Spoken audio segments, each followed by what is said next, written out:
தமிழகத்தில் மழை வெள்ளத்தில் சிக்கி உயிரிழந்தவர்கள் குடும்பத்திற்கு தலா 5 லட்சம் ரூபாய் நிதியுதவி வழங்க வேண்டும் என தமிழ் மாநில காங்கிரஸ் தலைவர் ஜி.கே. வாசன் வலியுறுத்தியுள்ளார். சென்னை தரமணி பகுதியில் உள்ள ராமசாமி தெருவில் மழைநீர் வீடுகளில் புகுந்ததால் பாதிக்கப்பட்டவர்களுக்கு நிவாரண உதவிகள் வழங்கிய பின்னர் செய்தியாளர்களை சந்தித்த ஜி.கே. வாசன் மழை வெள்ள சேதங்களை தடுக்க அரசு போதிய முன்னெச்சரிக்கை நடவடிக்கை எடுக்க வேண்டும் என கேட்டுக் கொண்டுள்ளார்.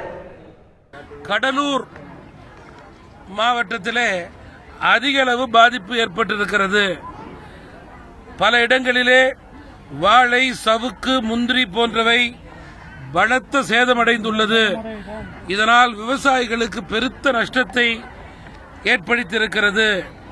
பண்ருட்டி அருகே பெரிய காட்டுப்பாளையத்திலே ஆற்றங்கரையிலே வசித்து வந்த அருந்ததியர் இனத்தைச் சேர்ந்த 10 பேர் வெள்ளத்திலே சிக்கி இறந்திருக்கின்றார்கள். இது மிகவும் துயரமான சம்பவம்.